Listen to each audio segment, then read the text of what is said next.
வணக்கம் நண்பர்களே.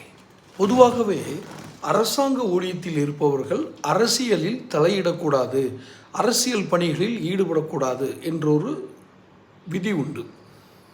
நடத்தை விதி அல்லது அது ஒரு ரூல், சட்டம். அது அவர்கள் அரசியல் நிலைப்பாட்டுடன் இருந்தால் அரசு பணிகளில் இருப்பதில் சில சிரமங்கள் ஏற்படும் என்பதால் அந்த நடத்தை விதி இருக்கிறது. அதுவும் குறிப்பாக காவல்துறையில் அதிகாரிகளாக இருப்பவர்களுக்கு அந்த அரசியல் சார்புத்தன்மை இருக்கக்கூடாது. ஆனால் நேற்று சங்கர் ஜுவால், முன்னாள் டிஜிபி, அவருடைய பிரிவு உபச்சார விழாவில் அருண் ஐபிஎஸ், இப்போது சென்னைக்கு மாறுதலாகி வந்திருக்காரு. அருண் ஐபிஎஸ் எப்போதுமே அவர் ஒரு சர்ச்சைக்கு பேர் போனவர், சர்ச்சைக்குரிய பேச்சுக்களை பேசுபவர். அவருடைய அந்த பிரிவு உபச்சார விழாவில் பேசிய ஒரு பதிவு பொதுவெளியில் இருக்கிறது. என்ன பேசியிருக்கிறார்? கடந்த 10 ஆண்டுகளில் 2021 முன்னாடி, திமுக அரசு வர்றதுக்கு முன்னாடி ஒரு 10 வருஷமாக ஒரு திறமையான ஆஃபீஸரை பந்தாடிட்டாங்க, அவருக்கு சரியான பதவி கொடுக்கல அப்படின்னு அது நமக்கு அந்த ஆட்சி வந்ததுக்கப்புறம் தான் உங்களுக்கு நல்லது கிடைச்சிது அப்படிங்கிற துணியில் ஒரு பேச்சு கொடுக்குறார். ஒரு பிரிவு உபச்சார விழாவில் ஒரு ஆஃபீஸர்ஸ் கூடியிருக்கிற இடத்துல ஒரு கரண்ட் ஐபிஎஸ் ஆஃபீஸர் இப்படி பேசலாமா, சட்டப்படி தப்பு அப்படின்னு சட்ட வல்லுநர் சொல்கிறாங்க. சட்டப்படி தப்பு அப்படிலாம் அவர் பேசியிருக்கக்கூடாது, பேச அவருக்கு உரிமையும் கிடையாது. ஆனால் அவர் இப்படி பேசியிருக்கிறார். இன்னொரு விஷயம், சங்கர் ஜுவால் யார்?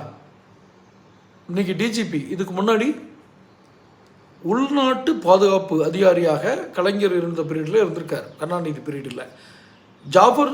ஜாஃபர் சைட் அப்படின்னு ஒருத்தர் உண்டு, அவர் உளவுத்துறை ஐஜியாக இருந்தார். இந்த உளவுத்துறை சம்பந்தமான செய்திகளை கருணாநிதி ஆச்சரியப்படுற அளவுக்கு உடனே சொல்லி கொண்டு இருந்திருக்கிறார். அப்போது அவருக்கே ஆச்சரியம், எப்படி இப்படி டக்கு டக்குன்னு சொல்கிறாரு, எதுக்கு எடுத்தாலும் ஜாபர் சைட்டை கூப்பிட்டு இருக்கார். அப்போ தான் அவர் தெரிஞ்சிருக்கு, இதெல்லாம் டெலிஃபோன் ஒட்டு கேட்டு, ஃபோன் ஒட்டு கேட்டு அதுலேருந்து தகவல் எடுத்து தான் இவங்களுக்கு உளவுத்துறை தகவலாக கொடுத்துருக்காங்க. இந்த ஒட்டு கேட்பு வேலையை செய்தது சங்கர் ஜுவால். புரியுதா? ஏன்னா இவர் உள்நாட்டு பாதுகாப்பு, அவர் ஐஜி உளவுத்துறை. அதனால் ஒட்டு கேட்பு வேலையை ஆர்டர் போடுறது யார்? ஜாஃபர் சைட்டு. செஞ்சது சங்கர் ஜுவால். அந்த ஒட்டு கேட்குறது எங்கே போய் முடிஞ்சதுன்னா, கருணாநிதியினுடைய துணைவியார் ராஜாத்தி அம்மா வீட்டில் ராஜாத்தி அம்மா பேசினதை ஓட்டு கேட்டு கொண்டு போய் கலைஞர்கிட்ட கொடுத்துட்டாரு.